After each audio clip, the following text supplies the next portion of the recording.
Hey KickFitters, Philomena here. Today I wanted to talk to you about hips. If your hips are feeling tight, it affects everything you do here at KickFit. Not just your lower body movements like your push kicks and roundhouse kicks, it also affects the strength you can get into your punches. So here's a few stretches you can do. Come to class a few minutes early, stay a few minutes after when you're nice and warm, and do these 3 stretches and you'll feel a difference in no time. The first stretch is called open and close the gate. I want to start with squatting down, coming up, opening the gate, and then closing the gate. You really want to work through that full range of motion of the hip. So then take it to the other side, open the gate, close the gate. If the squat's too much for you, you can always balance against the Wave Master and do the same thing, really taking it through the whole range of motion like so. The next stretch we're going to do is called a 90-90, and we're going to do this one on the mat. So you're going to sit on the mat, and to begin, choose a side. I'm going to choose right. So I'm going to drop my legs to the right, and I'm going to micro adjust so that I get my legs in a 90-90 degree angle, hence the name of the stretch. The important thing here is to roll your hip forward.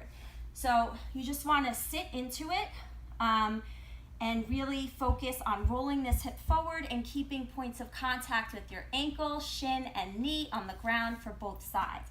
So breathe into it, hold it there, and then bring it to the other side. If you keep your heels planted and rotate those knees, you should be pretty close to 90-90 on this side. Just micro adjust, roll that hip forward, check your contact points, ankle, shin, knee, and then just breathe into it. The last stretch is a deep squat stretch. Also would be handy to have is a towel. If it's really hard for you to get in a deep squat, you can use this as a prop to elevate your heels a little bit, but if you don't need it, you can just stay right there on your heels. Okay, your goal here is to get your torso parallel to your shin bone. So first you just want to sit into it, drive those hips open and those elbows into your knees to widen those hips.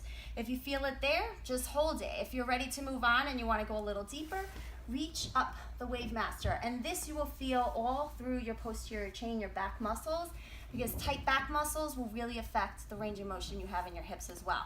So you're reaching up there, you can hold it there. Want a little more, you can start playing around with moving one arm and then the other arm, and then ultimately both.